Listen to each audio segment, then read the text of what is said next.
Olá a todos, bem-vindos à aula 1, Fundamentos de Diagnóstico Rápido. Eu sou o Felipe Alexandre, arquiteto especializado em arquitetura da saúde, gestão de projetos e gestão hospitalar. Meu trabalho nada mais é que transformar casas em ambientes que promovem autonomia, segurança e principalmente dignidade. Esse programa de aulas aqui não é sobre obra, é sobre autonomia e sobre fazer a casa falar com quem mora. É a luz que guia, o contraste que explica, o apoio que aparece na hora certa. E para isso nós vamos utilizar o meu e-book Casas que Cuidam, um guia de adequação residencial para idosos.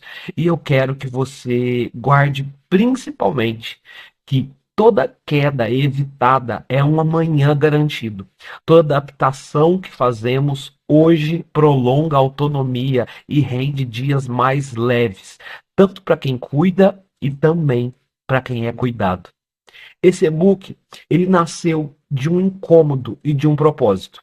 Durante a pandemia, entre tantas plantas, prazos, obras, eu entendi que a casa pode ser tão terapêutica quanto um bom protocolo clínico. Eu entendi também, de forma dura, que um pequeno descuido no ambiente, por exemplo, um desnível, um tapete, uma luz ausente no caminho até o banheiro, pode custar a independência e também a vida.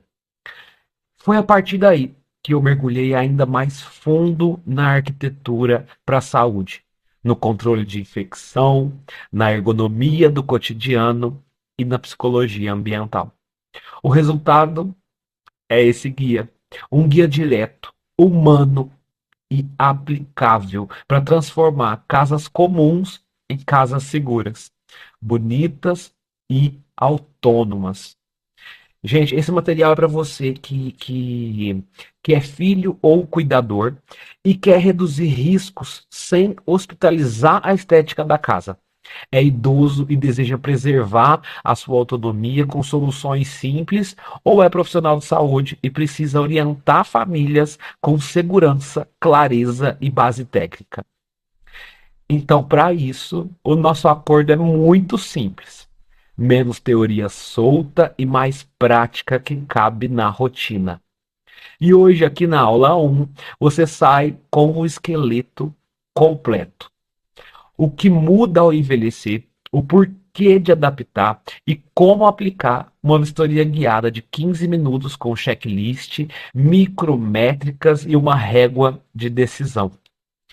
Já na aula 2, nós vamos falar sobre cores e contrastes, como orientar sem overdesign, onde temos diretrizes por ambientes e um microroteiro de implementação geral, como tão de costume, não é?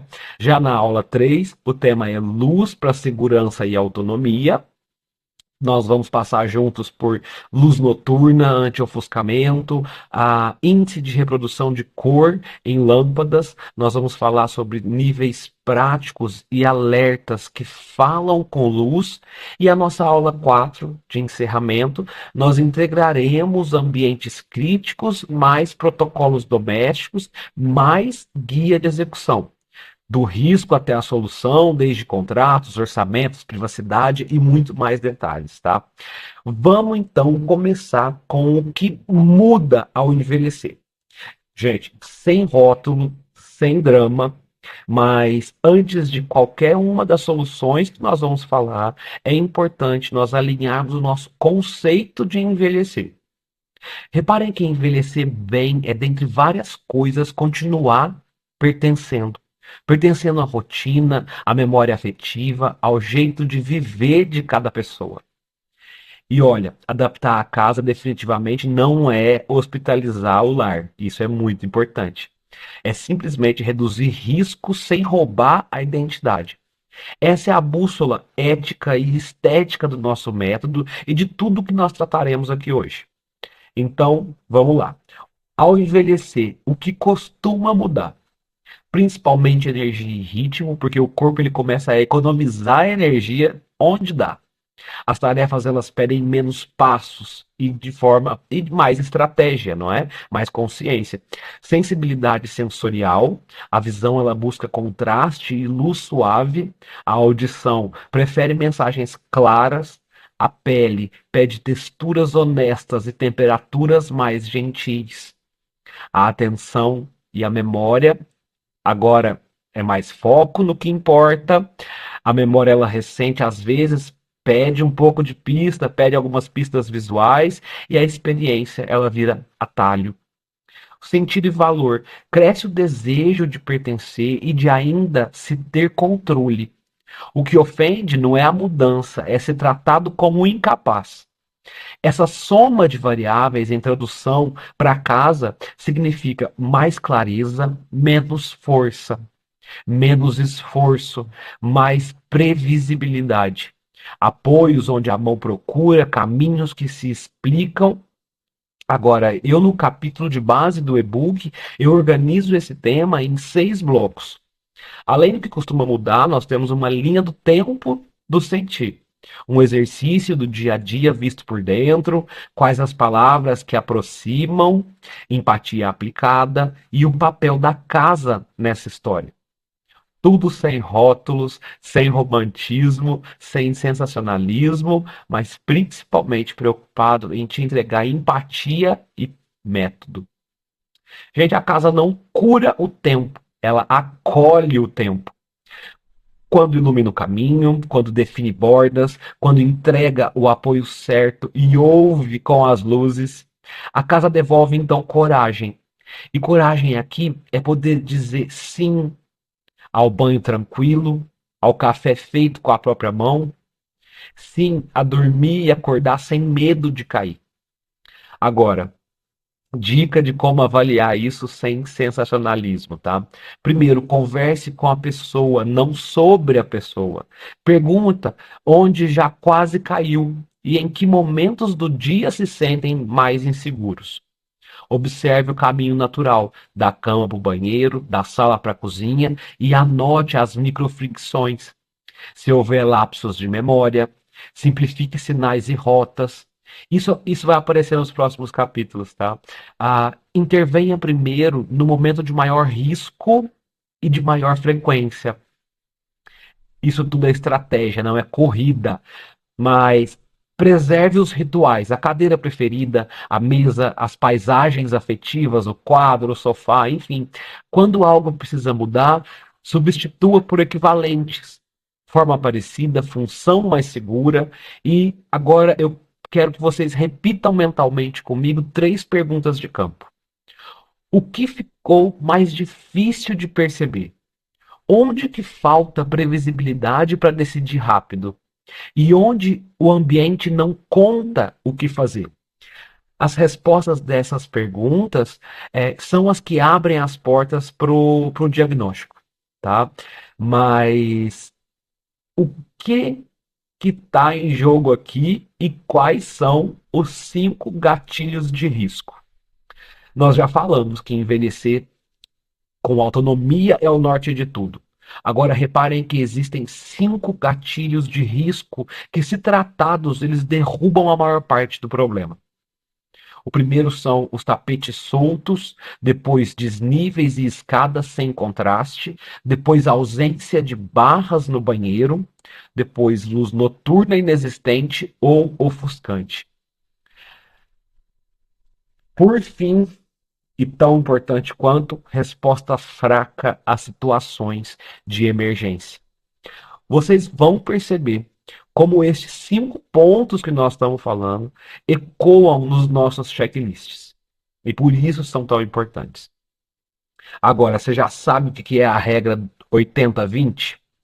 Porque nada mais é que, se resolvendo 4 a 5 itens, como luz de percurso, barras, tapetes, piso do box e resposta à emergência, você derruba a maior parte do risco. Essa deve ser a nossa estratégia de impacto rápido, baixo atrito e alto valor percebido em resultado. São esses detalhes que precisamos ter vivos na mente para podermos aplicar a vistoria de 15 minutos. Vamos lá, como que ela funciona, tá? Bom, são 15 minutos, 15 minutos reais, tá? Nós vamos fazer o mini briefing, depois seguimos o roteiro de vistoria ambiente a ambiente e aplicamos o checklist express de 10 pontos vitais. No final, nós escolhemos três prioridades para hoje e registramos micrométricas simples. Toma nota aí do que deve conter no mini briefing. Bom, vamos começar com quem é o morador. Idade, altura, referência, isso é referência para as barras e para os assentos, lateralidade, se é destro, se é canhoto, a mobilidade atual, se usa bengala, andador, cadeira de roda, se levanta sozinho, onde ou quase caiu nos últimos 30 dias, visão e audição, se tem catarata, se sente ofuscamento, se escuta alarmes e campainha, se usa óculos, aparelho auditivo, se desorienta à noite. E se cognição, por exemplo, se há lapsos de memória ou confusão de rota, se aceita pictogramas, etiquetas para poder orientar, e dentro da rotina crítica, trajetos mais frequentes.